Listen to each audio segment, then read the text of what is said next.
Good morning and welcome to the Morning Scoop for Friday, October 23rd. This is your daily Buckeye fix. I'm Tom Orr. There is Big Ten football tonight. Wisconsin hosts Illinois tonight at 8 o'clock Eastern on Big Ten Network. Then tomorrow, Ohio State and Nebraska will kick off their 2020 seasons on Fox at noon. The game against Michigan, exactly 50 days away. My guest today is Buckeye Scoop recruiting analyst Marc Givler. We're going to preview the Ohio State-Nebraska game in a minute, but first, Marc, this is also a massive recruiting weekend as well. That sounds weird with the NCAA mandated dead period and no coaches and no official visits. So explain the Buckeye Bash and how that works and what that is this weekend. Yeah, it's entirely recruit driven. Ohio State is not allowed to be involved in any of this from both a planning standpoint and in terms of communicating. They cannot attend. They cannot have face-to-face interaction with any of the recruits. Whether they're committed or not. So this is a lot of the recruits and their families are just trying to get together. They're not going to have that official visit experience together. Most years, Ohio State likes to get a lot of the commits together on one weekend for official visits to kind of like a family bonding type of thing.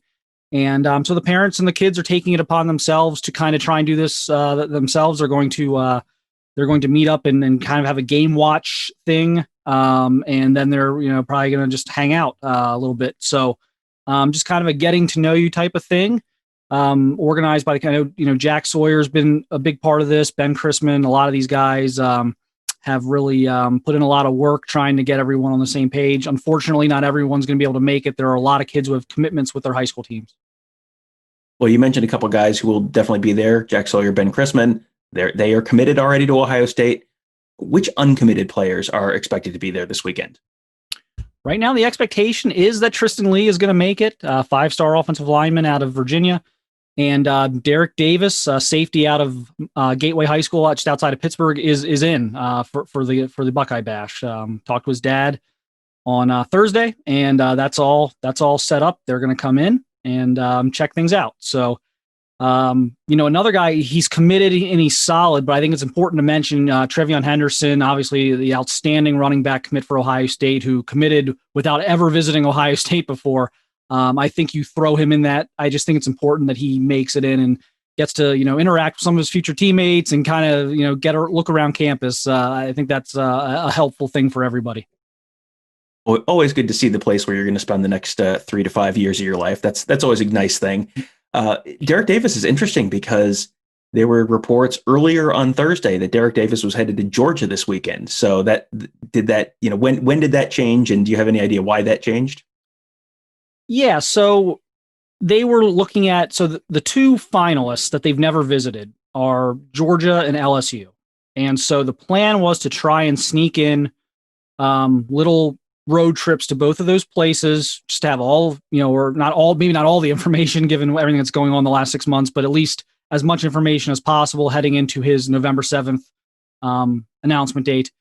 And, it didn't work out with Georgia. Dad told me that it was a bye week and they weren't sure if any of the other recruits were going to be there. And so it just kind of fell through. With Georgia, obviously the Ohio State commits reached out and invited Derek to come out to this. Ironically, Derek is probably closest with Kyle McCord and Marvin Harrison Jr., and neither of those guys are actually going to be here Saturday, as they both have a game on Saturday, so they can't make it in. But they've kind of bridged the gap there with the rest of the commits that are going to be on campus, and they invited him and. They said, "Hey, we're invited at Ohio State. Let's go do it again." They've been to Ohio State probably 8 or 9 times, maybe more. They've been to Ohio State a lot over the years, but coming back, they want to. Derek wants to meet with the commits and see if he's a fit with the guys, and so that's really the big thing there. And those uncommitted players, Derek Davis, Tristan Lee, the range of opinions on them kind of ranges from maybe for Ohio State to a probably not for Ohio State, depending on who you ask right now. I mean, how would you judge the likelihood that one or both of them, maybe this weekend sways things or pushes things over the top for Ohio State for them to land at least one of them as a commitment? I am still of the opinion that they are probably running third for Tristan Lee behind LSU and Oklahoma. I've not really had anyone tell me differently on that I would, want to listen to on that one. We'll see. I do think there is something to the idea that just by showing up implies, some serious interest there. You never know. They can hit it off, with the other commits. Something could always click there. I actually think they're right there for Derek Davis Jr. I'm probably not quite as confident as I was back in the spring. He had visited at the beginning of February, just before all the craziness happened. And I thought Ohio State had really jumped out in front at that point. A lot's happened since then. No visits anywhere. Ohio State takes a bunch of defensive backs in the recruiting class. There's been a lot to digest there, and I think that's kind of maybe pulled things a lot closer. But I still think Ohio State has a real chance to pull that one off with Davis, who does announce in, about 2 weeks. The Buckeye Bash is important, but we have some real honest-to-goodness football we can talk about. The Buckeyes enter Saturday favored by just under 4 touchdowns. Marc, how do you see things playing out in the Horseshoe on Saturday? Yeah, I don't think I'm going out on a limb predicting an Ohio State win, but it's going to be interesting to me to see how the defense looks early on. I think in general the offense is going to be ahead of the defense across the country, but I think the more interesting thing with Ohio State is a lot of Ohio State's important experience is returning on offense. So you would expect guys like Fields and Olave and Garrett Wilson to have that chemistry still, that offensive line to have that chemistry still. For me, I want to see how the defense plays. They're a little thin right now on the interior. That could change in the coming weeks. They could get some guys back, but right now they're a little thin up front on the interior. Some new guys in terms of, a little light on playing time that I think we're going to see in the secondary. So I'm going to be curious. I think it's going to be a fairly high scoring game. Will Ohio State cover a 4-touchdown spread? I thought that line when it came out at 21.5 was pretty solid. It's all the way up now to 26 or 27. So that's a lot of points with nothing to go off of right now in terms of what we've seen out of these teams. And Nebraska's got a couple quarterbacks they may play. But I think Ohio State's going to win. I think maybe comfortably by the middle to end of the third quarter might be in hand. And but I do think there's going to be a lot of points put on the scoreboard. I think they're going to give up a few to Nebraska. You mentioned a couple potential question marks on the Ohio State defense. What is your biggest area of concern in terms of a matchup for the Buckeyes on Saturday? An area where Nebraska might have some kind of an advantage against the Buckeyes. Yeah, I think two things. One, again, the mobile quarterback is a great equalizer when the talent may be a little bit lopsided. Both of those kids for Nebraska can run. So that's going to be an area of concern, I think, for that Ohio State defense is trying to contain those guys, make them throw from the pocket, keep them between the hashes. Don't want to be undisciplined and let these guys break contain. That's when big plays can happen. Both of those guys can really go with their legs. And then again, with this revamped kind of linebacker core, they've moved some guys around. They got some safeties, Marcus Hooker, that is not totally inexperienced, but doesn't have a huge amount of reps to draw from, and making sure they don't get those guys caught up in matchups with a guy like Wan'Dale Robinson in space. That could be trouble. Those would be my areas of concern. But I think that defensive front, even though they're a little thin on the interior, I think those ends are going to come to play. Yeah, if you were looking for something to worry about up front, Nebraska does return all 5 starting offensive linemen, and that Ohio State defense, the interior is a little thinner than they probably would have liked, but just something to keep an eye on. These, as far as problems go this year for teams, these are not big ones as they're headed into week 1. First world problems. Exactly, yeah. We have seen a lot of teams come out of the gate very slowly this year and look pretty sloppy early. My working theory right now is the fact that the Buckeyes have had so many practices. Basically, I think they said 40 at this point. I think earlier this week, Ryan Day said they were on practice number 38 or 39. So, 40 practices, give or take. I'm wondering if that maybe mitigates some of that sloppiness that some of the, the SEC teams may have had a little bit more of a disjointed camp, rushed into the season a little bit more. I'm wondering if maybe this looks a little bit more like a finished product in the Big Ten than it does somewhere else in the country.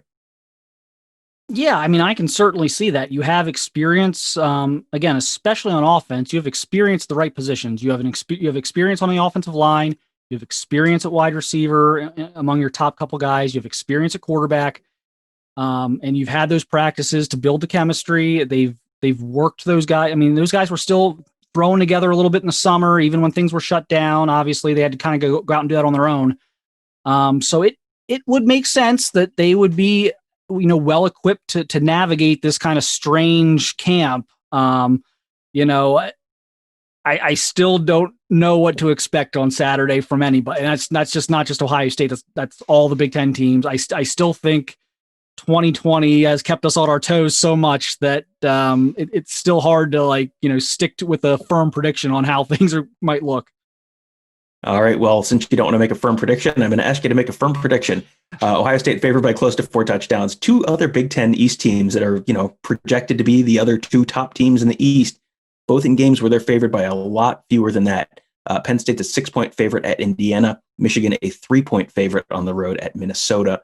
Marc, which of those 2 teams do you think is in more danger of an upset, or at least more danger of middle of the fourth quarter and they've got their fans biting their fingernails a little nervously? I actually think both. I am going to answer this question, I promise. But I actually think both of these teams need to be on high alert on Saturday. To answer the question, I think the Minnesota-Michigan game's the one that could go sideways for Michigan. New quarterback, lost some guys that opted out. Is the chemistry going to be there right away? God, PJ Fleck gets these teams up for these games. It just feels a little weird. I know there's some rumors out there about maybe having some guys out from Minnesota, so that could maybe change the calculus a little bit there. But that just looks to me like one that's weird. But I think Indiana's a sneaky good team this year. I just, at the end of the day, I'd roll with Penn State and what they have coming back from an experience standpoint. I think they have one of their better offensive lines that they've had under the Franklin era. They've got a veteran quarterback. They've got some guys. I know there's some other stuff. I know Micah Parsons opted out. I know the Journey Brown situation, but I trust Penn State a little more at this point. I reserve the right to look ridiculous on Saturday, but I trust Penn State a little bit more right now, and just think Michigan could be in for some trouble. That's where I landed as well. For our we're doing staff picks. We'll release those later today. I think I changed my answer on Michigan, Minnesota about 4 times before I just said, all right, I'm done. I'm going to hit send. I'm going to send it to Marc, and that's it. So I think I landed on Minnesota on that. I do wonder. I mean, there have been those very persistent rumors about COVID potential issues for them. That line opened at Minnesota by 2.5. And then by Monday, as those rumors are floating around, all of a sudden Michigan was a 3-point favorite. So, and PJ Fleck did not do anything to, put those rumors to rest this week. So it sounds like they're missing someone, but we do not know exactly who. And yeah, as for Indiana, I mean, I think we've all found ourselves rooting for Indiana at some point, and gotten the 58 minutes of happiness and 2 minutes of Hoosiers, you've done it again. So yeah, I'll believe it when I see it. When it comes to Indiana, it feels like they'll get someone this year. I'm not ready to emotionally invest myself in Indiana football just yet. We're not there yet, friends.